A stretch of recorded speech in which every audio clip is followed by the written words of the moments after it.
Hello friends, welcome back to our channel. Today in this video we will discuss question of RRB NTPC 2025 exam of 23 June third shift. तो दोस्तों आज के इस video में हम 23 जून यानी आज की थर्ड शिफ्ट के क्वेश्चन को डिस्कस करेंगे जो कि आपका RRB NTPC 2025 के एग्जाम में जो कि पूछा गया है। तो चलिए वीडियो को शुरू करते हैं बिना किसी देरी की। इसका जो PDF है आपको टेलीग्राम चैनल पर मिल जाएगा, तो वहाँ पर ज्वाइन होकर आप लोग इसका PDF जो कि प्राप्त कर सकते हैं। तो चलिए वीडियो को शुरू करते हैं। तो हमारा जो फर्स्ट क्वेश्चन है कि who is the current chairman and managing director and chief executive officer CEO of India Railway Finance Corporation from अक्टूबर 2024 यानी अक्टूबर 2024 से भारतीय रेलवे वित्त निगम के वर्तमान अध्यक्ष एवं प्रबंधक निर्देशक और मुख्य कार्यकारी अधिकारी कौन है? तो Manoj Kumar Dubey is a 1993 batch Indian Railway Account Service officer. He assumed a charge CMD and CEO of IRFC on 10 October 2024 and has a tenure of 5 years. Manoj Kumar Dubey एक 1993 बैच के भारतीय रेलवे लेखा सेवा अधिकारी जो कि हैं, उन्होंने 10 अक्टूबर 2024 को IRFC के CMD और CEO का पदभार जो कि ग्रहण किया और उनका कार्यकाल जो कि 5 वर्षों का है। तो मनोज कुमार दुबे जो कि राइट आंसर हो जाएगा। चलिए नेक्स्ट क्वेश्चन की ओर बढ़ते हैं। नेक्स्ट है आपका according to the Indian constitution how many times does the president have to call a meeting of each house of parliament and in which article is it described? भारतीय संविधान के अनुसार राष्ट्रपति को संसद के प्रत्येक सदन की बैठक कितनी बार बुलानी जो कि होती है?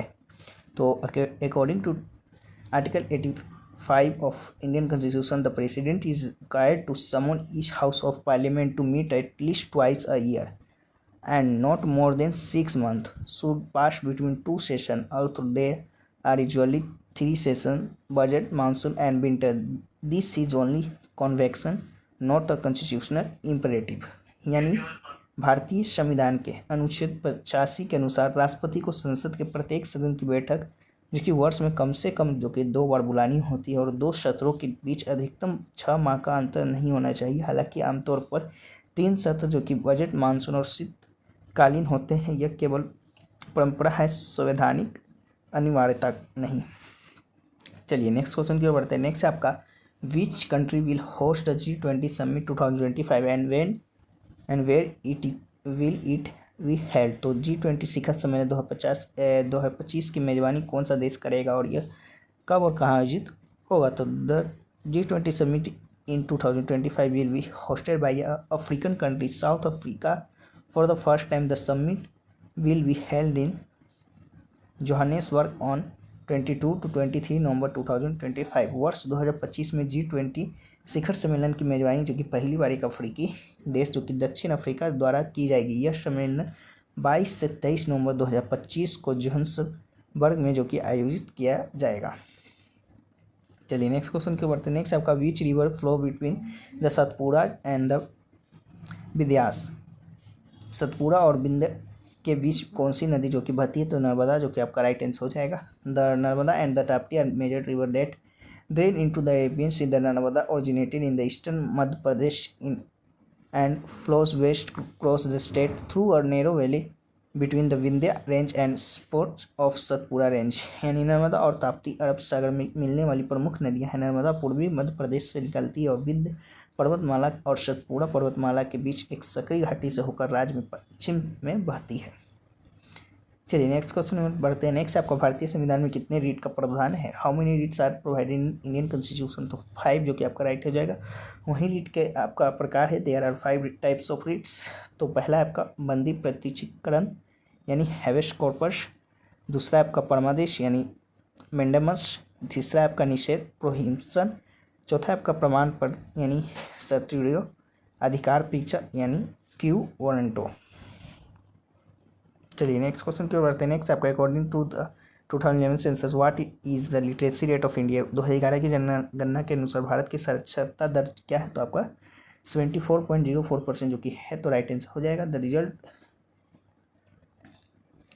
चलिए नेक्स्ट क्वेश्चन की ओर बढ़ते हैं। नेक्स्ट आपका according to periodic labour force survey what was the unemployment rate recorded among person aged 15 years and above in the year 2024 periodic labour force survey के अनुसार वर्ष 2024 में 15 वर्ष या उससे अधिक आयु के व्यक्तियों में बेरोजगारी दर कितनी दर्ज की गई है? तो according to the periodic labour force survey reports the unemployment rate among person age 15 years and above is projected to decline to 4.9% in the year 2024 from 5.0% in the previous year 2023। यानी पीरियोडिक लेबर फोर्स सर्वे की बात कर ले तो report के अनुसार वर्ष 2024 में 15 वर्ष या उससे अधिक आयु वर्ग के व्यक्तियों में बेरोजगारी दर घटकर जो कि 4.9% हो गई, वहीं पिछले साल आपका 2023 में आपका 5.0% जो कि आपका था। चलिए नेक्स्ट क्वेश्चन की ओर बढ़ते हैं। नेक्स्ट है आपका प्रधानमंत्री किसान Samman Nidhi Yojana has been place under which category under the WTO यानी world trade organisation agreement on agriculture. यानी प्रधानमंत्री किसान सम्मान निधि योजना को WTO विश्व व्यापार संगठन के कृषि समझौते के तहत किस श्रेणी में रखा गया है? तो the PM Kisan scheme has been place under the WTO green box because it provide direct income support to farmer which is not directly linked to the production level or price. The green box cover government support measure that have minimal or no distortive effect on trade। यानी PM किसान योजना को WTO के green box के अंतर्गत जो कि रखा गया है क्योंकि यह किसानों को प्रत्यक्ष आय सहायता प्रदान करती है जो उत्पादन स्तर या कीमतों से सीधे जुड़ी नहीं होती। ग्रीन बॉक्स में वे सरकारी समर्थन उपाय आते हैं जिनका व्यापार पर न्यूनतम या कोई विपरीत प्रभाव नहीं होता है। चलिए नेक्स्ट क्वेश्चन की ओर बढ़ते हैं। नेक्स्ट है आपका where does gas exchange mainly occurs in human lungs. यानी मानव फेफड़ों में गैस विनिमय मुख्य रूप से कहाँ होता है? तो एल्वियोली में जो कि आपका होता है। तो राइट आंसर हो जाएगा gas exchange occurs in tiny air sacs called alveoli in the lungs because these structure are adapted to the exchange of gas। Gas विनिमय फेफड़े के एल्वियोली नामक छोटी छोटी वायु थैलियों में होता है क्योंकि ये संरचनाएं गैसों के विनिमय के लिए अनुकूल चूँकि होती है। चलिए नेक्स्ट क्वेश्चन की ओर बढ़ते हैं। नेक्स्ट आपका how many times has Vidarbha won the Ranji trophy so far and which season did it's win this title. Vidarbha ने अब तक रणजी ट्रॉफी कितनी बार जो कि जीती है और किन सत्रों में यह किताब हासिल किया है? तो Vidarbha has won the Ranji Trophy title 3 times, first in 2017-18, then for the second times in a row in 2018-19 and third times in 2024-25 season। This achievement makes them a strong team in domestic cricket। यानी विदर्भ ने Ranji trophy का किताब जो कि आपका 3 बार जीता है। तो 3 बार जो कि राइट आंसर हो जाएगा। कब कब जीता है? तो 2017-18 में, दूसरी बार आपका 18-19 में, तीसरी बार आपका 24-25 में, यानी इस साल।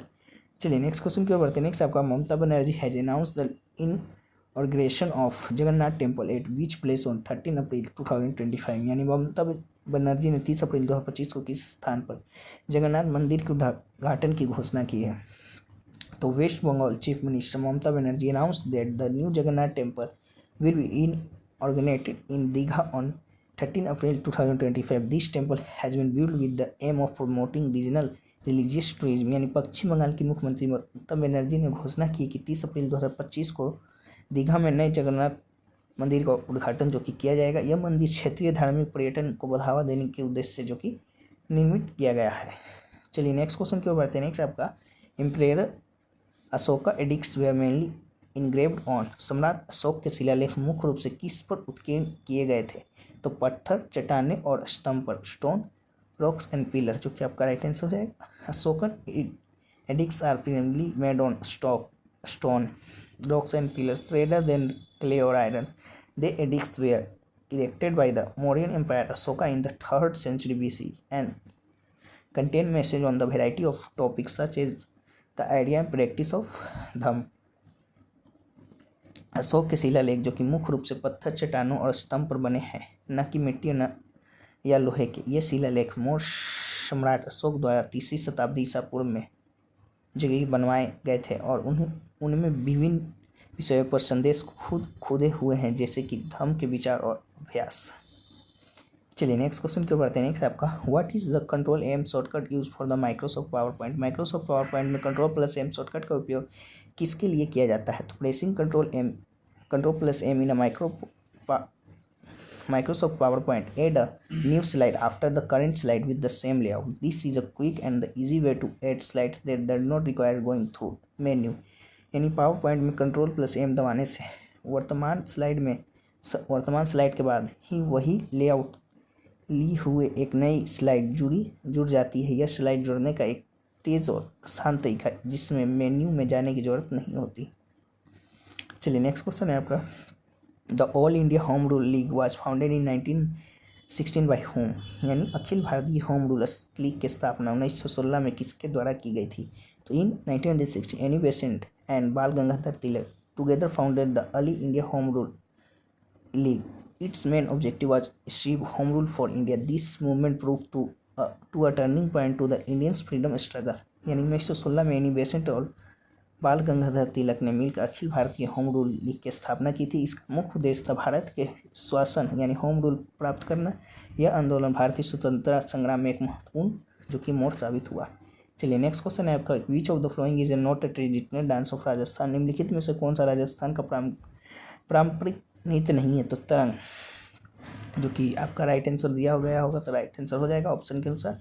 वहीं नेक्स्ट आपका who hosted the 2025 BRICS summit, यानी 2025 ब्रिक्स सम्मेलन की मेजबानी किसने किया है? तो ब्राजील ने किया, तो आपका राइट आंसर हो जाएगा। चलिए नेक्स्ट क्वेश्चन है आपका, who was the founder of Gurjara Pratihara dynasty, यानी गुर्जर प्रतिहार वंश का संस्थापक कौन था? तो नागभट्ट, जो कि आपका राइट आंसर हो जाएगा। नागभट्ट प्रथम गुर्जर प्रतिहार वंश का संस्थापक जो कि था। प्रतिहार वंश की बात कर ले तो 8वीं से 11वीं शताब्दी जो कि आपका इसका टाइम पीरियड है। प्रतिहारों का नाम बदलकर गुर्जर भी रखा गया है। 8वीं और 11वीं शताब्दी के बीच उन्होंने उत्तरी और पश्चिम भारत पर शासन किया। प्रतिहार एक किला सिंध के जुनेद के दिनों से मुसलमानों की शत्रुता के खिलाफ प्रतिहार मोहम्मद गजनी के सामने भारत की रक्षा के लिए एक किले के रूप में खड़े थे। Nagabhata first was the founder of the Gurjara Pratihara dynasty. The Pratihara dynasty were also renamed as Gurjar. Between the 8th and 11th century AD, they ruled over northern and western India. Pratihar, a fortification against the hostility of the Muslim from the days of Junaid of Sindh. The Pratihar stood as a fortification of the Indian defense to Muhammad Ghazni. तो दोस्तों ये रहा जो कि आपका आज के third shift में क्वेश्चन पूछे गए थे। बाकी और भी क्वेश्चन मिलते हैं तो हम उन्हें पीडीएफ में शामिल करके, पीडीएफ जो कि आपको टेलीग्राम चैनल पे मिल जाएगा, तो वहाँ से ज्वाइन होकर आप लोग प्राप्त कर सकते हैं। तो चलिए फिर मिलते हैं नेक्स्ट किसी और वीडियो में, तब तक के लिए जय हिंद जय भारत।